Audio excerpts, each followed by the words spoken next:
我仲以為香港嘅 Five Guys全部執晒，咁竟然見到有間分店喎，咁突然之間想食啦。大家好啊，咁歡迎翻到呢個頻道啦。咁今日嚟到 Five Guys食漢堡包啊。咁呢間鋪頭啦，大家眾所周知都知道好冷清噶啦，價錢係貴過麥當勞成倍啊。咁究竟Five Guys有咩可取之處啊？咁食物係點樣噶？好，一齊跟我嚟睇下 ，Let's go。咁我今日啦就點咗個漢堡包套餐啊，105蚊。咁我套餐就包括一個大可樂啦、薯條，仲有漢堡包咁樣嘅。咁可樂呢，佢就俾咗個器皿你啊，你又要自己去裝啊，俾自己去 DIY 咁樣，即係好似71嘅自由針咁樣啊。Five Guys嘅傳統係咩？咁梗係等住餐嘅時候呢，咁個花生係任食嘅。咁呢度花生呢，帶有少少鹹香嘅味道。咁一邊剝花生一邊等呢，大概等咗5分鐘至10分鐘左右啦。咁個餐就整好咗啦。好多人都話 Five Guys 咧係貴族版嘅麥當勞啊，價錢係貴過麥當勞成倍咁滯啊。咁啊裝修啦傾向美式嘅工業風啊。究竟今時今日咧漢堡包店啊咁多競爭啊，佢有咩可取啊？定係食回味，定係智商稅啊？即刻試下個包先。咁記住啦，嚟 Five Guys咧唔好執輸啊，夾少少花生翻去食，包你有驚喜。咁大家睇下呢個薯條呢，同麥當勞嗰啲白雪雪啊、幼身嘅薯條呢，完全唔同嘅，兩個世界嚟嘅。咁麥當勞嘅薯條啦，係追求呢傳統統一嘅金黃色啊、脆度啊，都係一致嘅。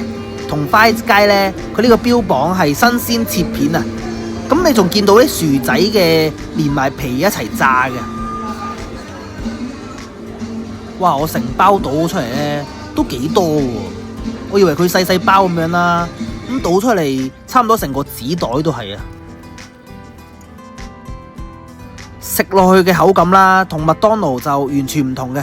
咁麥當勞食落去呢，就有空氣感啊，比較條條都脆卜卜咁樣嘅。咁呢度每一條薯條呢，都好厚實啊，佢好有澱粉質。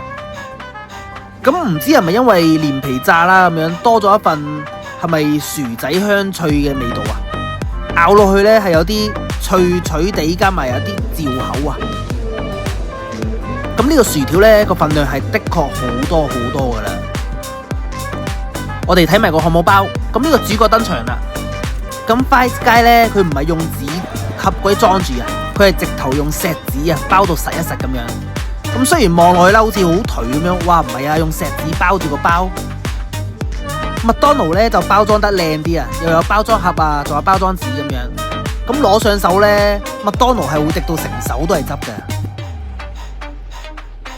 咁而呢個 Five Guys 嘅漢堡包呢個用錫紙裝嘅設計咧，係唔會滴到你成手汁嘅，亦都可以保留到嘅個漢堡包嘅溫度啊，仲有肉汁嘅味道嘅。